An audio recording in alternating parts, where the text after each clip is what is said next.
She called me legacy infrastructure in front of the entire IT department, smiled while she said it, like she was complimenting an antique.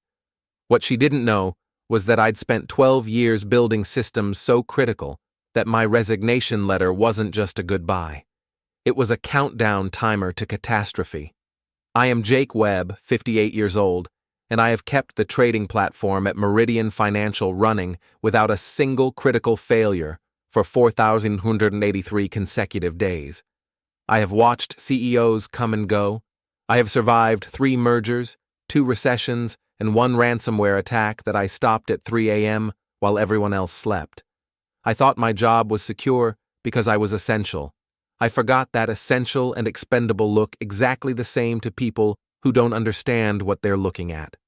Before I tell you how a single skipped maintenance routine brought a $500 million trading platform to its knees, hit subscribe and tell me in the comments, have you ever been pushed out of something you built with your own hands? The badge reader hesitated. In 12 years, it had never hesitated. I stood in the marble lobby of Meridian Financial at 6:47 a.m., the same time I'd arrived every working day since 2012, and watched the little light blink amber instead of green. 1 second, 2 seconds. Then it flashed green and clicked open. Systems don't forget, but they do warn. I walked through the renovated lobby with my cold brew thermos in hand, past the glass walls and the modern art that cost more than my annual salary. I remembered when this space was just folding tables and a drip coffee machine. When Terry Blackwood, the founder, used to sit in the corner debugging code himself because we couldn't afford to hire anyone else. Now there were 47 employees on the 4th floor alone, and none of them knew how the heartbeat monitor worked. I took the elevator to my cubicle, corner of the 4th floor, near the server room access door. My desk hadn't changed in a decade. Same dual monitors, same rubber duck on the shelf, the one programmers use for debugging, same laminated badge from 2012 pinned to my corkboard, coffee stain still visible from the day Terry spilled his cup while celebrating our first $1 million trade. I logged in and checked the heartbeat monitor, a custom dashboard I'd built 7 years ago that tracks every vital sign of our system: processing speed, memory allocation, transaction queues, thermal readings from the server room. It was my creation, my early warning system, my child. All systems green. $487 million processed overnight without incident. I allowed myself a small smile. Another night survived. Then the email notification appeared. All hands meeting, 10 a.m., conference room 7A, attendance mandatory. The sender was Victoria Stanhope, CEO. She'd been installed by the board 6 months ago with a mandate to modernize and optimize. Corporate words that meant nothing until they meant everything. I had a bad feeling. The same feeling I got when a server started running 3 degrees hotter than normal. The same feeling that had saved us from 17 potential outages over the years. But I went to the meeting anyway. What choice did I have? Conference room 7A was packed. 200 employees crammed into a space designed for 50, standing along the walls, crowding the doorway. The air was thick with nervous energy and cheap cologne. Victoria stood at the podium, her silver hair perfectly styled, her charcoal suit probably worth more than my car. Beside her stood a younger man I'd seen around the past few weeks, Derek Huang, her new hire, her chosen one. He had the kind of face that smiled too easily and meant none of it. "Thank you all for coming," Victoria began, her voice carrying that particular frequency of authority that made people sit up straighter. "Today marks the beginning of a new chapter for Meridian Financial. I'm calling it Operation Phoenix." She clicked to the first slide, a graphic of a bird rising from flames. "For too long, we've been held back by legacy systems and legacy thinking. We've been maintaining the past instead of building the future. That changes now." She gestured toward Derek, who stepped forward with the eager energy of a hunting dog released from its leash. "Derek Huang will be our new Chief Technology Officer," Victoria announced. He comes to us from Silicon Valley with a track record of digital transformation. Under his leadership, we'll be retiring outdated infrastructure and implementing cutting-edge solutions. I felt the weight of 200 eyes avoid looking at me. They knew. Everyone knew who the legacy infrastructure was. Victoria's gaze swept the room and landed on my corner. She smiled. Some of our most senior people will be transitioning to advisory roles. We value their history, of course. Their institutional knowledge is quaint, but we need their future to be elsewhere. The one about experience being the new competitive advantage? He smirked. Victoria saw it. She took it personally, called it passive-aggressive. He walked away before I could respond. Before we dive deeper into this story, I have one small request. Please subscribe, drop a like, comment, and hit that hype button to boost this channel so more people can discover these incredible Reddit stories. I sat there for a long time after everyone left. The conference room felt like a tomb. The slide with the phoenix was still glowing on the screen, that ridiculous bird rising from flames that hadn't even started burning yet. They didn't understand. They couldn't understand. I'd spent 12 years building systems that were invisible precisely because they worked. The trading platform processed $500 million daily. It ran flawlessly because I ran it flawlessly. I anticipated problems before they became problems. I fixed things that weren't broken yet because I could see them starting to crack. But to Victoria Stanhope, I was just an old man in a corner cubicle. Legacy infrastructure, a line item to be optimized away. I walked back to my desk and sat down. The heartbeat monitor glowed green. Everything was fine. Everything was always fine because I made it fine. I opened a new document and stared at the blank page. Knowledge transfer was the title Derek wanted, but my fingers typed something else. Incident documentation. Day 1. If they wanted to push me out, fine, but I wasn't going to disappear quietly. I was going to document everything, every access denial, every dismissive comment, every sign that they had no idea what they were destroying. And if they ignored the warnings, when the systems they didn't understand finally started to fail, I was going to be ready. I looked at the laminated badge from 2012. The coffee stain had faded over the years, but it was still there. A reminder of better days. A reminder of what this company used to be before people like Victoria Stanhope decided that experience was obsolete. I picked up my thermos of cold brew and took a long drink. The bitterness suited my mood. Then I did something I'd never done in 12 years. That night, I didn't run the weekly maintenance routine. It was a small thing, a scheduled process that cleared cached data, optimized memory allocation, and reset certain threshold warnings. The kind of thing that didn't matter if you skipped it once, the kind of thing that started to matter very much if you skipped it twice. I wanted to see how long it would take them to notice. I wanted to see if anyone else even knew the routine existed. The badge reader had hesitated that morning. The system had tried to warn me. Now I was going to give the system something real to warn about. Not sabotage. I would never sabotage. I'd built these systems with my own hands. They were my children. But I was done being the invisible guardian. I was done fixing things in the shadows, while people like Derek took credit for stability they didn't create and couldn't maintain. If Victoria Stanhope wanted to see what Meridian Financial looked like without Jake Webb, I was going to show her. The countdown had begun. They gave me 30 days to transfer 12 years of knowledge. They gave me 30 days to make myself obsolete. What they didn't realize was that some knowledge can't be transferred. It has to be lived. It has to be earned through thousands of hours of watching, learning, and caring about systems that most people treat like furniture. Derek wanted documentation. Victoria wanted a clean break. They were both about to learn that the most important things I knew weren't written down anywhere. They were embedded in the machines themselves. And the machines were about to start talking. The parking spot was the first thing they took. Column C7, level B of the parking garage. I had parked in that same spot every working day for 12 years. It was close to the elevator, well lit, and had a concrete pillar on one side that protected my door from careless drivers.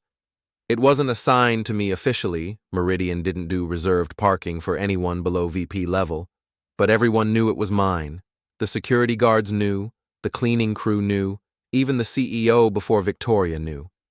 I found out it wasn't mine anymore when I pulled into the garage at 6:43 a.m. and saw a bright orange cone blocking the space. A laminated sign hung from it. Reserved, D. Huang, CTO. I sat in my car for a full minute, engine idling, staring at that sign. It was such a small thing, a parking spot. But I understood immediately what it meant. This wasn't about convenience. This was about territory. Derek was marking his domain, and he was starting with mine. I am Jake Webb, and I was learning that the first cuts are always the smallest. They test your reaction.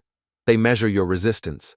They determine how much they can take before you fight back. I parked in the visitor section, 3 levels down, and walked to the elevator with my cold brew thermos in hand. The extra distance didn't bother me. The message did. The badge reader at the 4th floor was green. Small mercy. I walked to my cubicle, set down my things, and logged into my workstation. The heartbeat monitor glowed on my secondary screen, all systems nominal. $512 million processed overnight. Another perfect night that no one would notice or appreciate. Then I tried to check the server room thermal readings. A pop-up appeared. Access denied. Insufficient privileges. I tried again, thinking it was a glitch. Same message. I opened my email. There it was, buried between a newsletter about office birthday celebrations and a reminder about the new recycling policy. Dear Mr. Webb, your system access has been modified per new security protocols implemented by the Office of the CTO. Server room entry now requires supervised authorization. Please contact Derek Huang's office to schedule accompanied access as needed. Thank you for your understanding. IT Security Administration. I read it 3 times. Supervised authorization, accompanied access. They had locked me out of the room I had built. The room I had wired with my own hands. The room where I had spent countless nights nursing sick servers back to health while everyone else slept. I picked up my phone and called Derek's assistant. She answered on the 4th ring. Mr. Huang's office. This is Jake Webb. I need to discuss my access privileges. A pause. The sound of typing. Mr. Huang has an opening at 3:15 this afternoon. Shall I book you in? I need access to the server room now. There are routine checks I perform every morning. I understand, Mr. Webb, but Mr. Huang has asked that all legacy staff follow the new protocols. 3:15 is the earliest availability. Legacy staff. There it was again. That word, legacy, like I was a piece of old furniture they were deciding whether to restore or throw away. Fine, I said. 3:15.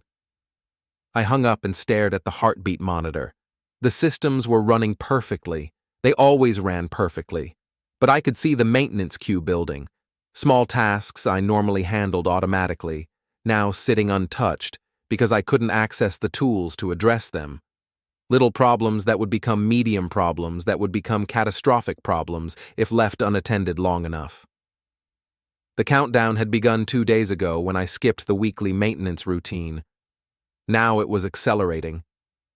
At 3:15, I walked into Derek's new war room, a glass-walled space on the 3rd floor that used to be a conference room. He had filled it with standing desks, multiple monitors, and a team of young engineers I didn't recognize. They all wore the same outfit: dark jeans, company hoodies, wireless earbuds. They looked like clones. Derek was holding court at the center, gesturing at a whiteboard covered in flowcharts and buzzwords. Microservices architecture, I heard him saying. Containerization, cloud-native deployment. He saw me standing at the door and held up one finger, the universal gesture for wait. I waited. 5 minutes. 10. Finally, he dismissed his team and walked over, his face arranged in an expression of performative patience. "Jake, come in, come in. Sorry about the wait. Big things happening. I need my server room access restored."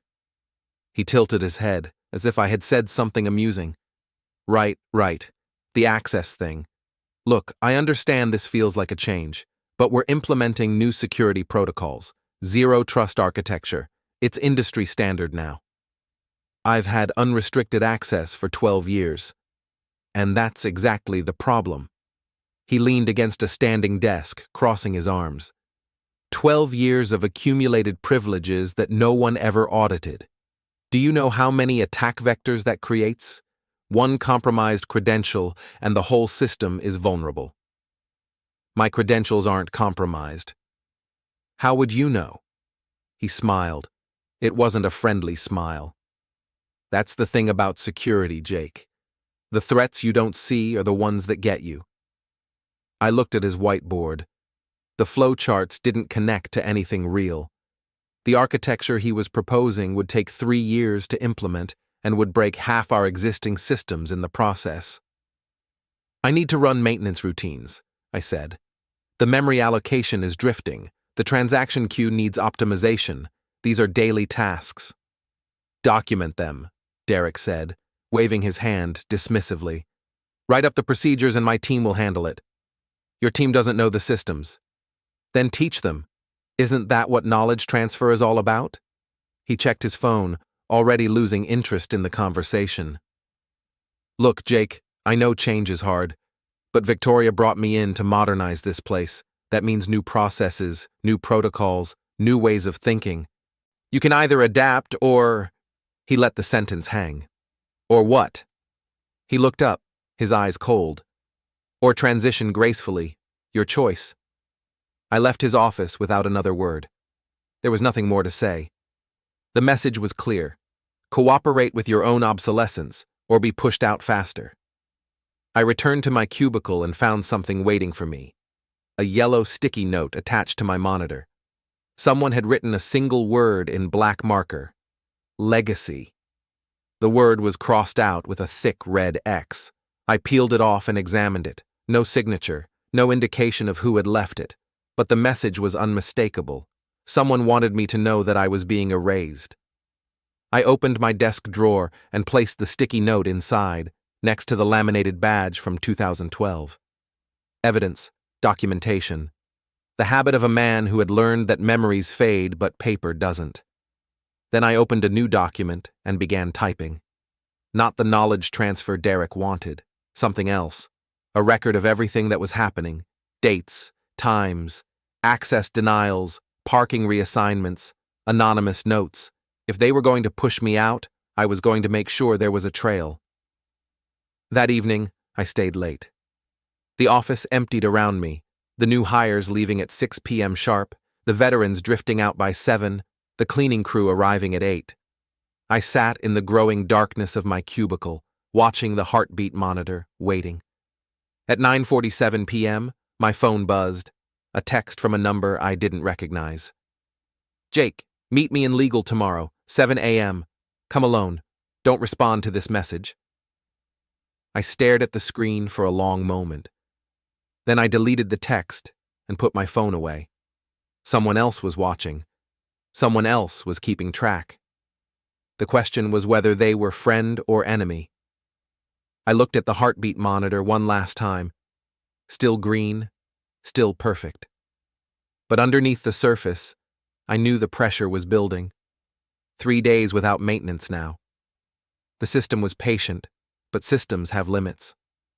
I gathered my things and walked to the elevator.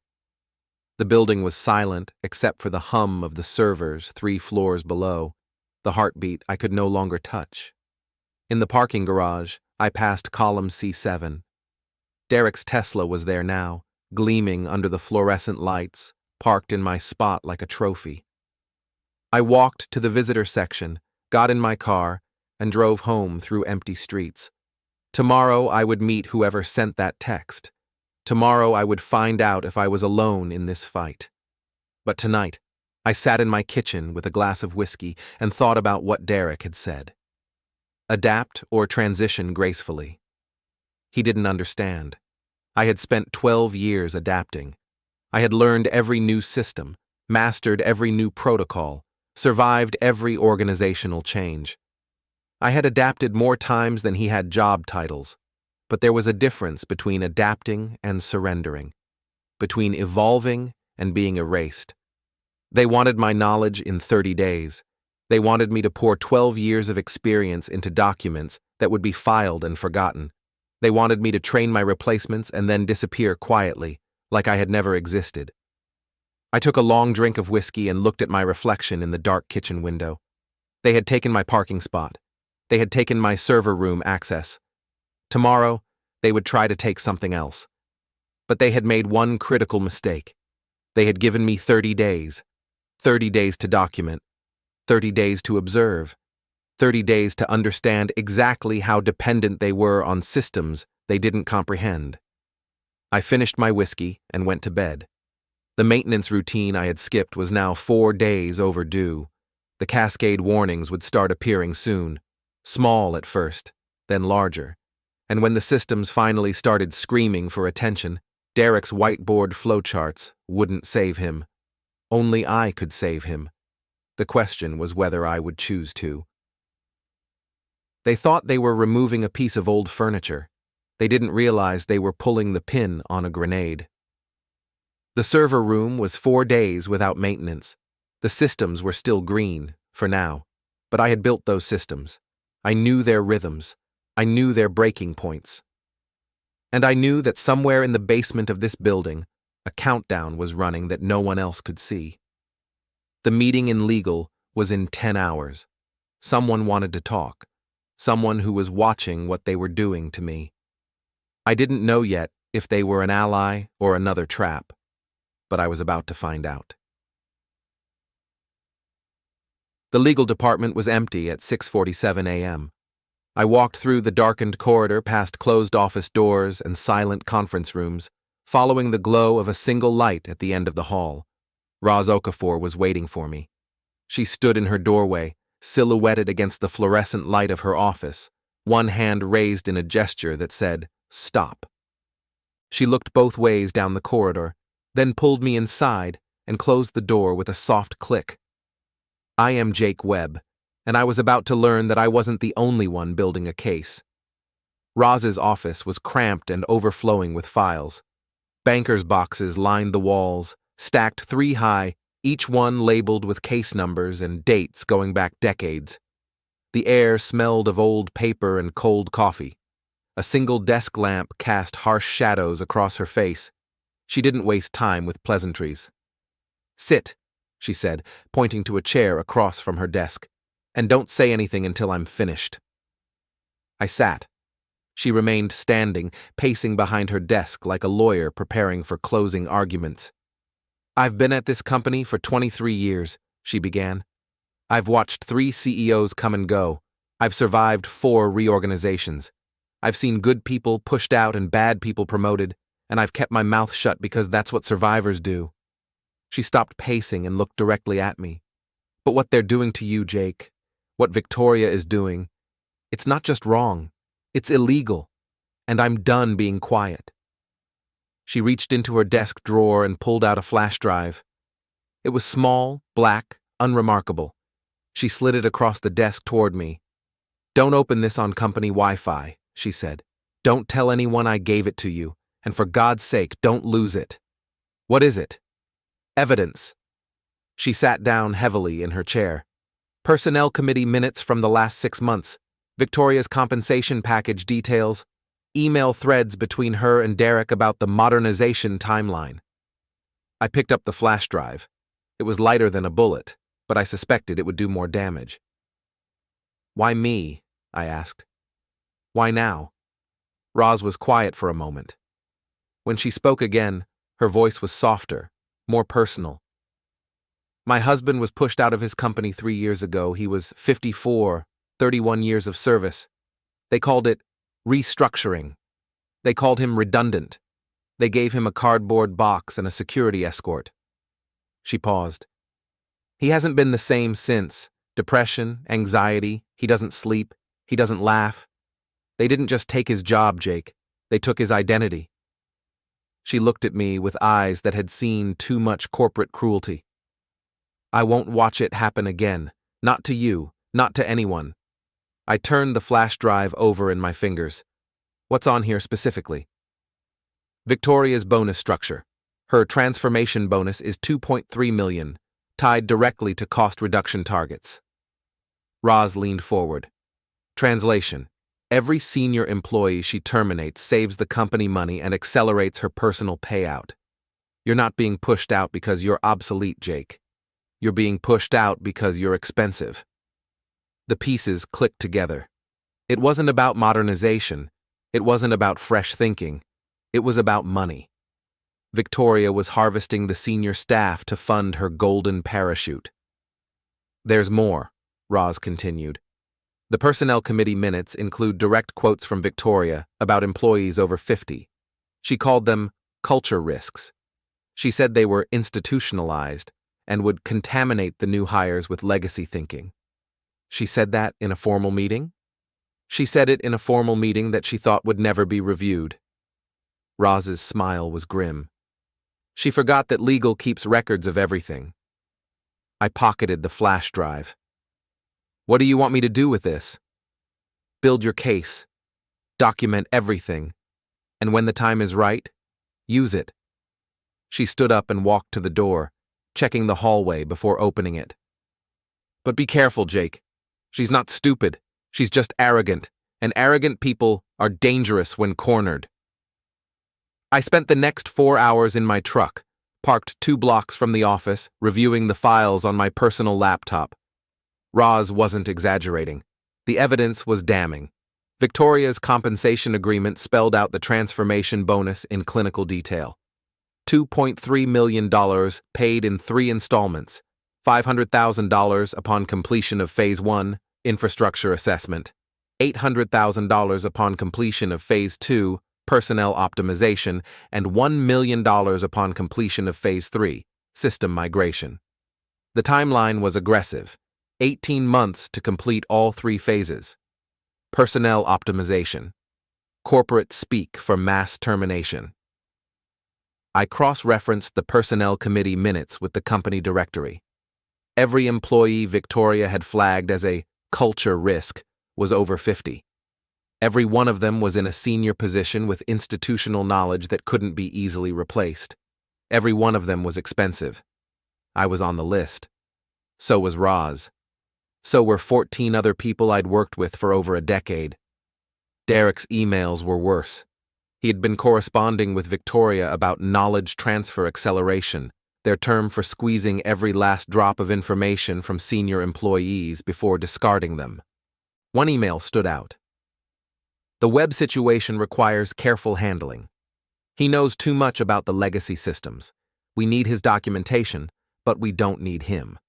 Suggest we accelerate his departure timeline once critical knowledge is extracted. Recommend framing as performance-based to avoid age discrimination claims.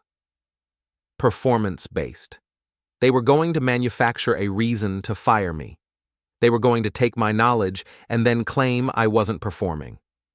I saved copies of everything to 3 different cloud servers. I printed hard copies and sealed them in an envelope. I was building a fortress of evidence, one document at a time. That afternoon, I received a call that changed everything. Mr. Webb. The voice on the phone was unfamiliar, young, female, nervous. This is Jenna Morales, from DevOps. We've worked together on the server migration project. I remembered Jenna, 29 years old, sharp, dedicated.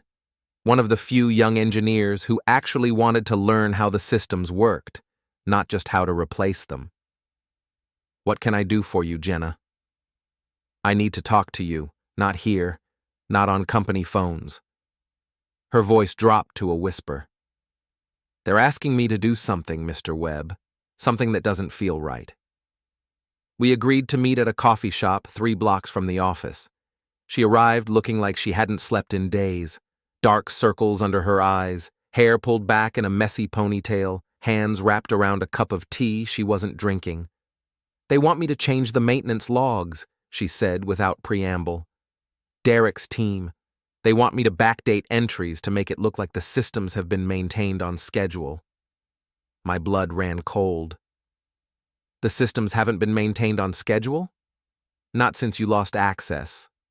She looked down at her tea. I've been watching the dashboards. The memory allocation is drifting. The transaction queues are backing up. The thermal warnings are increasing. She met my eyes. I don't know how long we have before something breaks. How long since the last proper maintenance cycle? 8 days, maybe 9. Derek's people don't know what they're doing. They keep asking me questions about processes they should have learned months ago. They're in over their heads and they don't want anyone to know. I thought about the heartbeat monitor, still glowing green on my desk, still showing everything nominal because the system hadn't crossed any critical thresholds yet. But systems have patience. They don't fail immediately. They degrade slowly, invisibly, until one day they don't. Don't falsify the logs, I said. Document that they asked you to. Save the email, the message, whatever form the request took, then refuse. They'll fire me. Maybe. But if you falsify those logs and the system fails, you'll be the one holding the blame. They'll say you were responsible for maintenance. They'll say you covered up the failures. You'll be the scapegoat. Jenna's face went pale. She understood. Document everything, I repeated. Every request, every conversation, every time they ask you to cut corners or hide problems, build your own file, protect yourself. She nodded slowly, her hands tightening around her cup. Mr. Webb, she said quietly. What's going to happen? To the company, I mean. To the systems. I looked out the window at the Meridian building gleaming in the afternoon sun. 12 years of my life were in that building. 12 years of careful maintenance, of 3 a.m. emergencies, of invisible excellence. Something's going to break, I said. I don't know when, I don't know how bad it will be. But the systems I built have limits, and those limits are being tested. Can you fix it? Not if they won't let me in the server room. I stood up, leaving money on the table for both our drinks. Stay safe, Jenna, and remember, documentation is your only protection.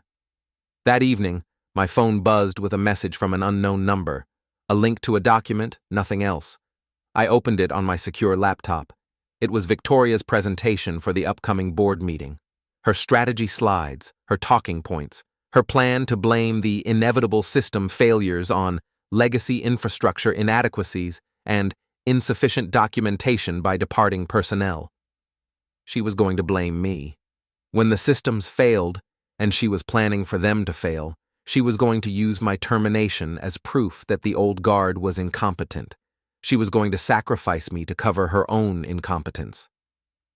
I stared at the screen for a long time. Someone inside her circle had sent me this. Someone wanted her to fail.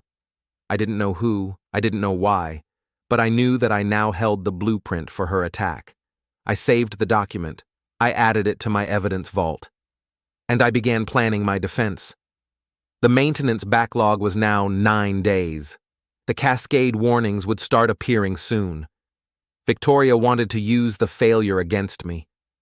I was going to make sure the failure destroyed her instead. They wanted my knowledge in 30 days. They wanted me to train my replacements and then disappear. They didn't realize that some knowledge can't be transferred. It has to be earned. The systems were degrading. The evidence was mounting. The allies were gathering.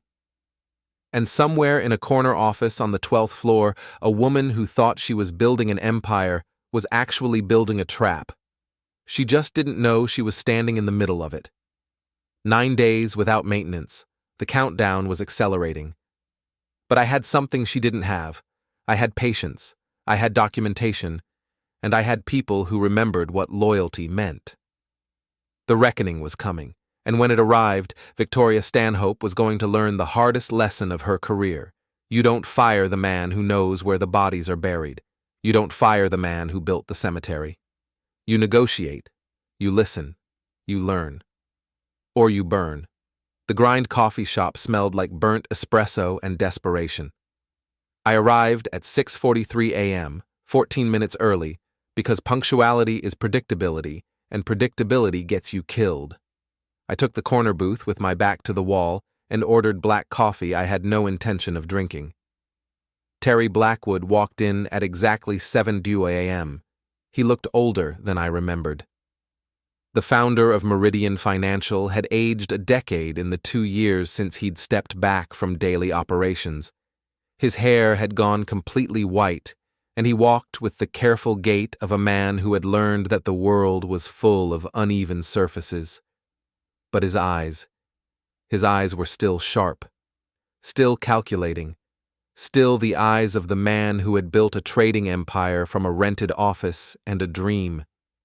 I am Jake Webb, and I was about to find out if the man who started this company still had the power to save it. Jake? Terry slid into the booth across from me. He didn't shake my hand. He didn't need to. We had known each other for 12 years. Formalities were for strangers. You look like hell. I've had better weeks. I've been watching. He signaled to the waitress for coffee, black, no sugar. The same order he'd made every morning for 30 years. Victoria thinks I'm a figurehead, a portrait on the wall. She forgets that portraits have eyes. What have you seen? Terry leaned back, his fingers drumming on the table. I've seen a woman more interested in her bonus than her company. I've seen a CTO who couldn't debug a toaster. And I've seen my best systems architect being pushed out the door like yesterday's garbage. He reached into his jacket and pulled out a folded newspaper.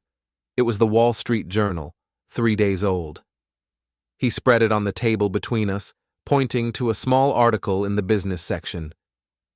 Meridian Financial announces modernization initiative, he read aloud.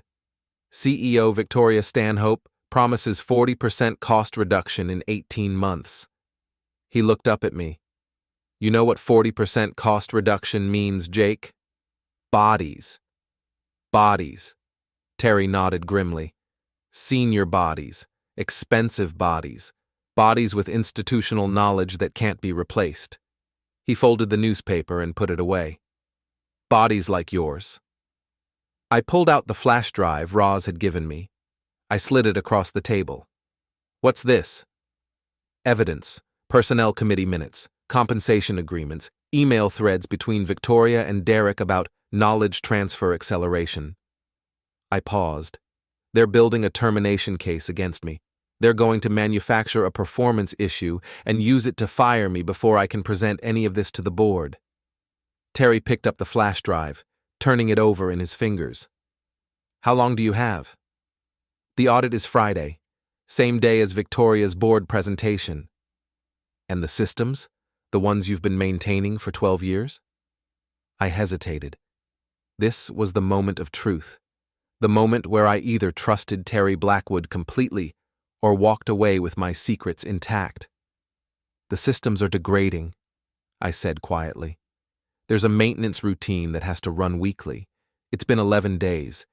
Derek's people don't know it exists. They don't know what they're looking at when the warning signs appear. Terry's eyes narrowed. How bad? If it goes another 3 days without intervention, the cascade failures will start, small at first, then larger. By Friday afternoon, the trading platform could freeze completely. During market hours? During market hours. Terry was silent for a long moment. The waitress brought his coffee. He wrapped his hands around the cup, but didn't drink. You built those systems, he said finally. You're the only one who can fix them. Yes. And Victoria took away your access? Yes. So if the systems fail, it's her fault, her responsibility, her disaster. I met his eyes. I'm not trying to sabotage anything, Terry. I would never do that. These systems are my life's work. But I can't maintain what I can't touch, and I can't touch what they won't let me access.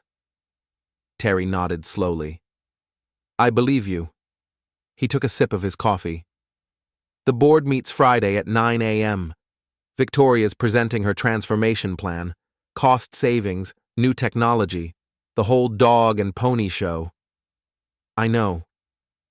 What you don't know is that the board is split. 4 members think Victoria walks on water. 3 of us think she's drowning the company and calling it swimming. He set down his cup. We need a catalyst, something that proves beyond any doubt that her approach is dangerous. A system failure would do that. A system failure would be catastrophic. Billions of dollars at risk, client trust destroyed, SEC investigations. Terry shook his head. I don't want that. Neither do I. But if it happens anyway, if Victoria's incompetence creates a crisis she can't control, then the board will have no choice but to act. He leaned forward. I still have authority, Jake. Not day-to-day operational authority, but I can call an emergency board session. I can force a vote. But I need cause. I need something undeniable. You'll have it, I said. One way or another, you'll have it. I spent the next 2 days in a state of heightened vigilance. I couldn't fix the systems, but I could watch them. I had built a parallel monitoring infrastructure years ago, a backup system that ran on my personal servers, pulling data through an encrypted tunnel that Derek's team had never discovered. The warnings were multiplying. Memory allocation drift, 7.3% above baseline. Transaction queue latency, 14 milliseconds and climbing. Thermal warnings in server room alpha, 3 separate alerts in the past 24 hours. The system was whispering. Soon it would scream. On Wednesday afternoon, I received an unexpected visitor. Calvin Pratt, the external auditor, appeared at my cubicle with a clipboard and an expression of professional neutrality. Mr. Webb, do you have a moment? For an auditor? Always. He sat down in the chair beside my desk, his pen hovering over a form. I'm conducting a routine compliance review, standard quarterly procedure, but I've noticed some anomalies. What kind of anomalies? Documentation gaps, maintenance logs that stop abruptly 10 days ago, access records that show your credentials being revoked without corresponding termination paperwork. He looked up from his clipboard. I'm not here to cause trouble, Mr. Webb, but I am here to understand. I considered my options. Calvin Pratt was a neutral party. His job was to report facts, not to take sides. If I told him the truth, the whole truth, it would be documented. It would be on record. It would be evidence. The maintenance logs stopped because I lost access to the systems, I said carefully. The new CTO implemented security protocols that require supervised entry to the server room. I haven't been able to perform routine maintenance for 11 days. Calvin wrote something on his clipboard. And before that, you performed maintenance regularly? Every week for 12 years. I have personal records going back to 2012. May I see them? I pulled up a folder on my computer, my personal backup, the one Derek didn't know about. I showed Calvin the maintenance schedules, the completion logs, the timestamps. 12 years of meticulous documentation. He reviewed them in silence, his pen moving across his clipboard. Mr. Webb, I'm going to ask you a direct question, and I need a direct answer. In your professional opinion, are the current systems at risk due to the maintenance gap? I looked him in the eye. Yes. How serious is the risk?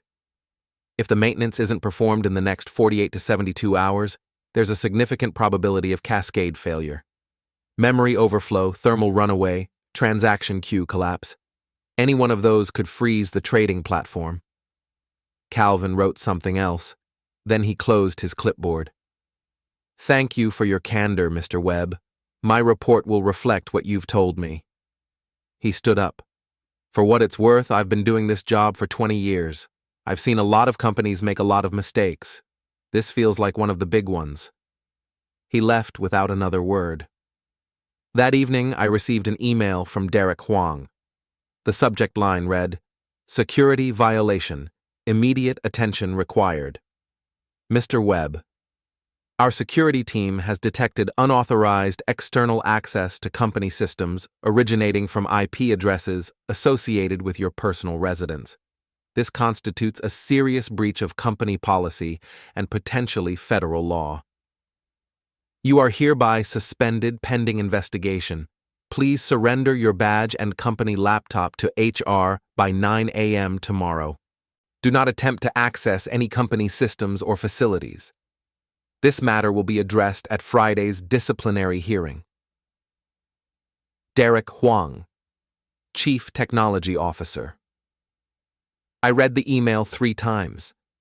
Then I smiled. They had found my monitoring tunnel. They had traced it back to my home servers. They thought they had caught me doing something wrong. They didn't understand that I had just been given exactly what I needed. A disciplinary hearing on Friday meant I would be in the building. I would be present when Victoria made her presentation. I would be there when the systems, untouched now for nearly 2 weeks, finally reached their breaking point. They had tried to exile me. Instead, they had guaranteed my presence at the moment of truth. I picked up my phone and called Terry. They found the monitoring system. They're suspending me. Disciplinary hearing Friday morning. A long pause. Then Terry laughed, a dry, humorless sound. She thinks she's won, he said. She thinks she's removed the last obstacle. She's wrong. What do you need from me? Be at the board meeting. Have your allies ready. When the systems fail, and they will fail, I need you to call for an emergency vote. And if Victoria tries to blame you? If she says you sabotaged the systems? She can try. I looked at my computer screen, at the evidence I had gathered over the past 2 weeks. But I have documentation, I have timestamps, I have a compliance auditor's report, and I have 12 years of perfect performance. Against the word of the CEO and CTO. Against the word of 2 people who have been running this company for 6 months and are about to watch it burn. Another pause. Then Terry spoke again, his voice quiet but firm. Friday morning, 9 a.m. I'll be there. So will I. I hung up the phone and looked out my window at the Chicago skyline. The city lights glittered in the darkness, millions of small fires burning against the night. In 48 hours, the systems would reach critical mass. The trading platform would freeze, $500 million would hang in limbo, and Victoria Stanhope would learn the hardest lesson of her career. You can fire the man who built the machine, but you can't fire the machine. And when the machine breaks, there's only one person who knows how to fix it. That person was me. I was suspended. I was under investigation. I was accused of security violations and threatened with termination. But I was also the only hope they had. The countdown was accelerating. 48 hours until the board meeting. 48 hours until Victoria's moment of triumph, or her moment of reckoning. They thought they had removed me from the equation. They thought I was neutralized. They didn't understand that I had been preparing for this moment for 12 years. I had built the systems. I knew their rhythms. I knew their breaking points. And I knew that some machines, like some men, don't die quietly. They scream. Friday morning, 9 a.m., the Faraday Cage conference room, the beginning of the end. The silence of my house had never felt so heavy. I sat at my kitchen table at 3:47 a.m., unable to sleep, watching the glow of my laptop screen illuminate the darkness.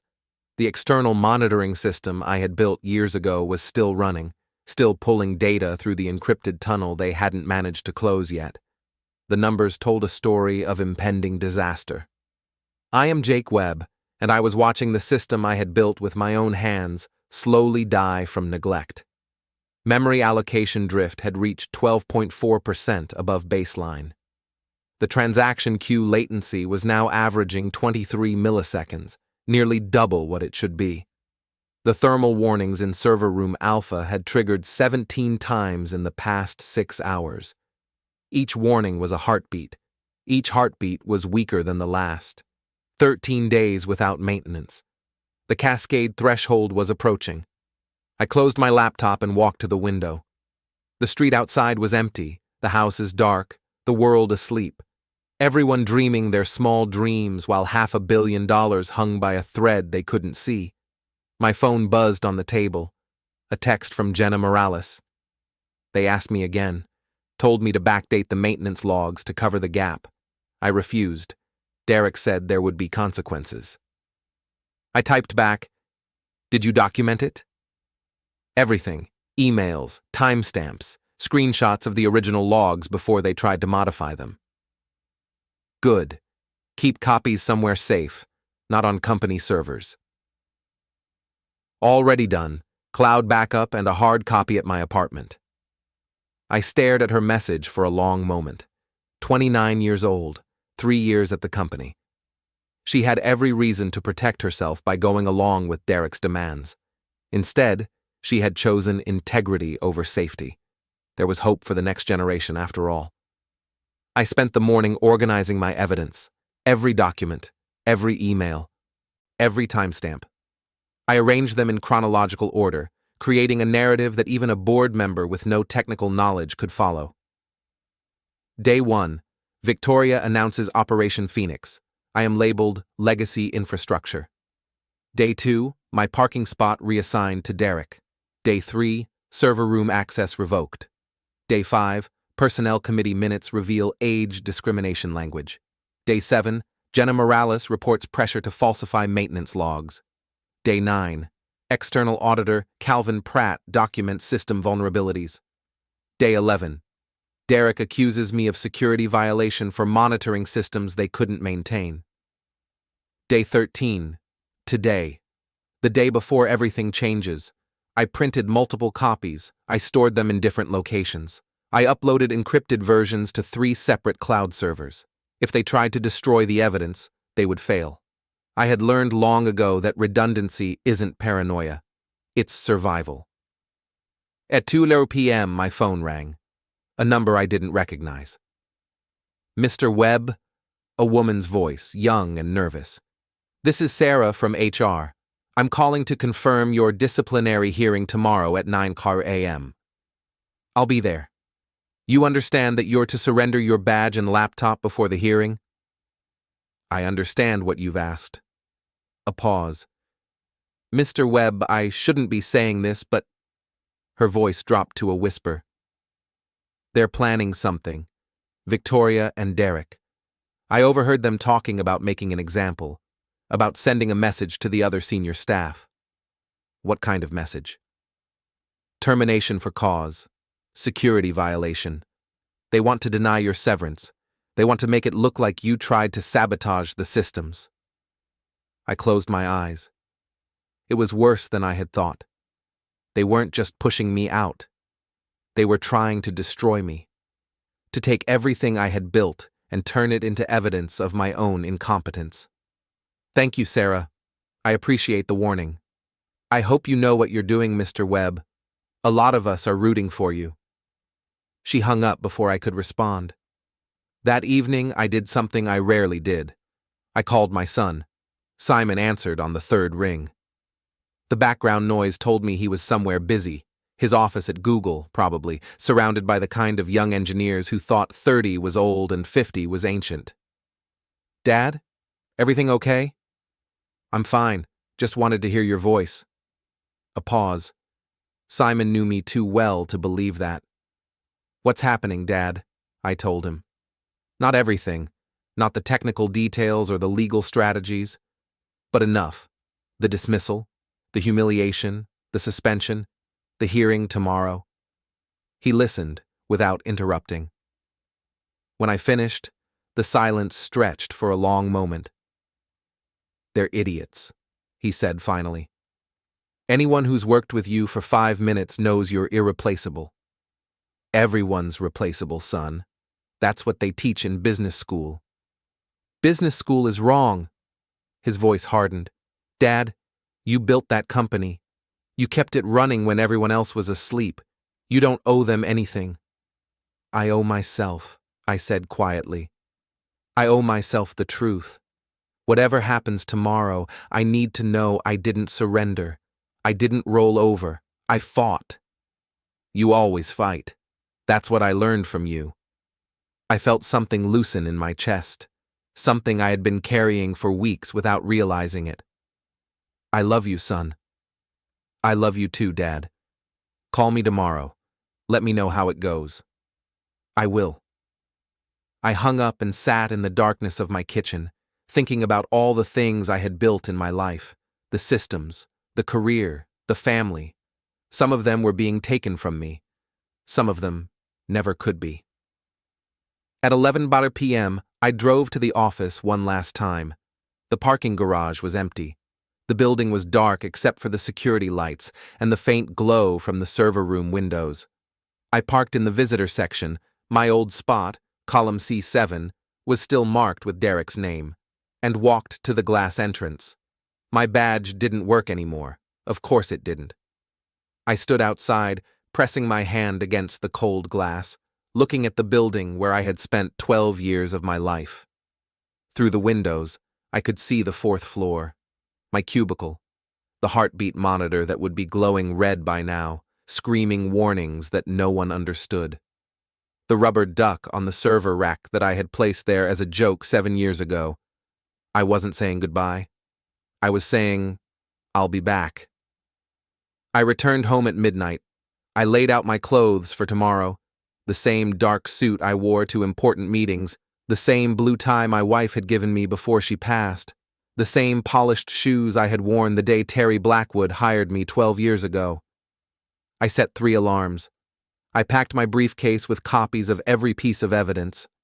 I checked the monitoring system one last time. Memory allocation drift, 15.1% and climbing. Transaction queue latency, 31 milliseconds. Thermal warnings, continuous. The system was screaming now, but no one was listening except me.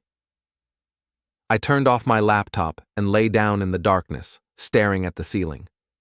Tomorrow at 9 a.m., I would walk into a room full of people who wanted to destroy me.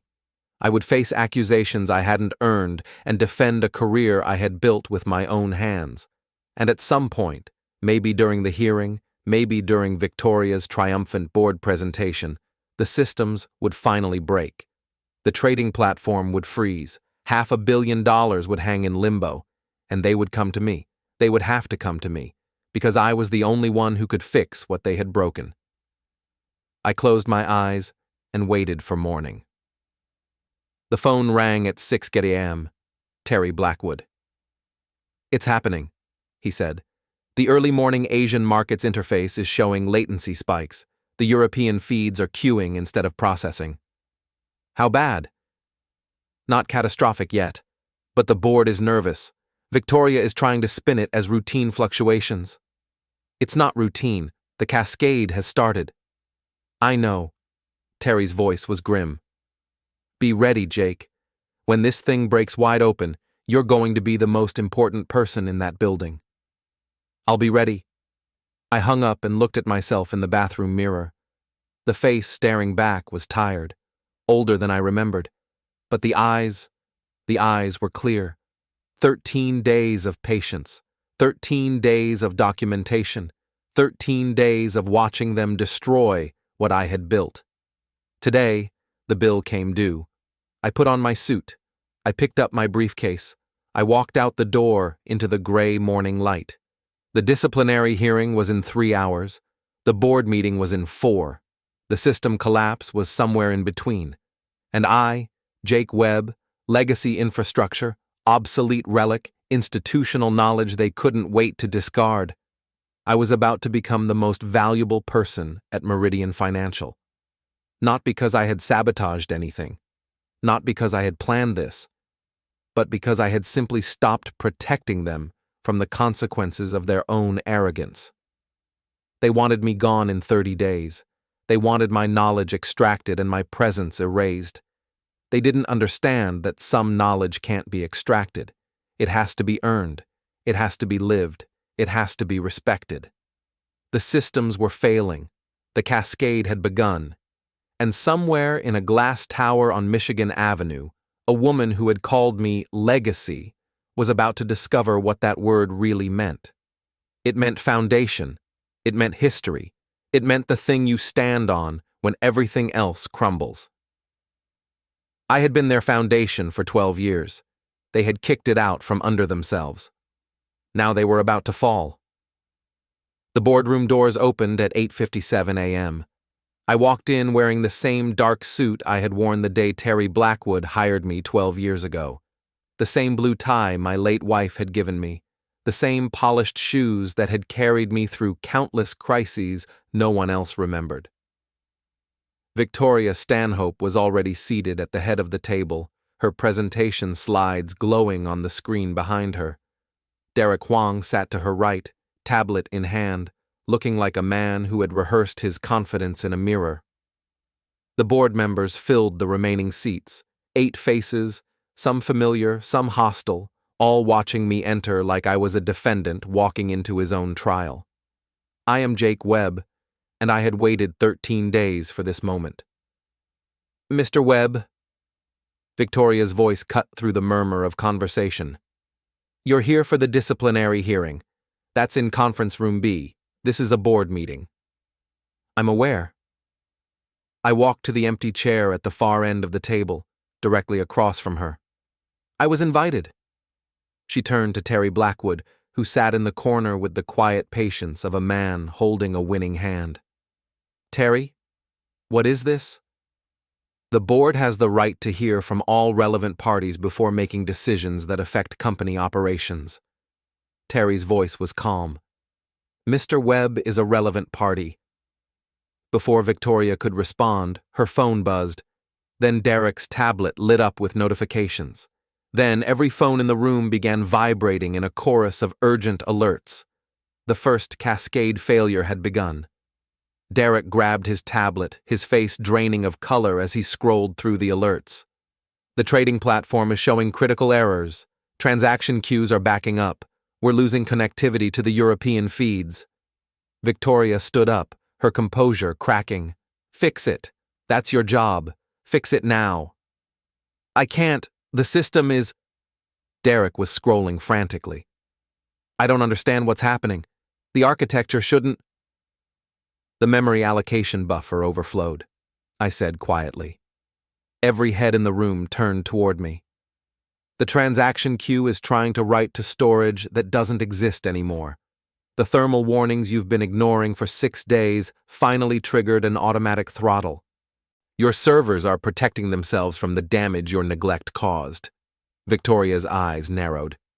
You did this. You sabotaged. I haven't touched your systems in 13 days. I opened my briefcase and pulled out the first folder. Because you revoked my access. Here's the documentation, time-stamped, verified by your own security logs. I slid the folder across the table, then another, then another. Here are the Personnel Committee minutes where you called employees over 50 culture risks. Here's your compensation agreement showing a $2.3 million bonus tied to terminations.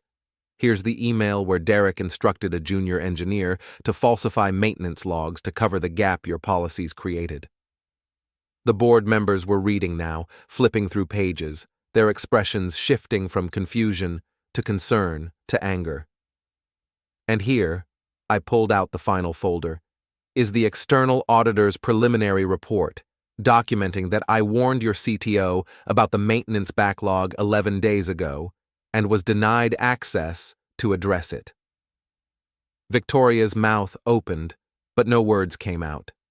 Terry Blackwood stood up slowly. I'm calling for an emergency vote. The question before this board is simple. Do we have confidence in current leadership to resolve a crisis they created? The vote was 6-2. Victoria and Derek were terminated for cause before the trading platform had been frozen for an hour.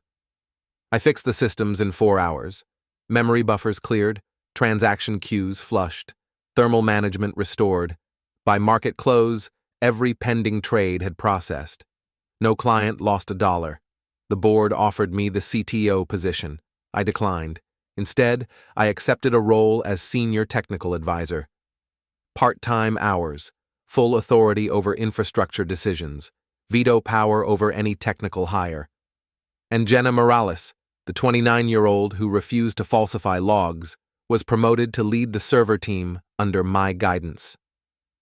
3 weeks later, I sat at my old desk, the heartbeat monitor glowing green, the rubber duck back on the server rack where it belonged.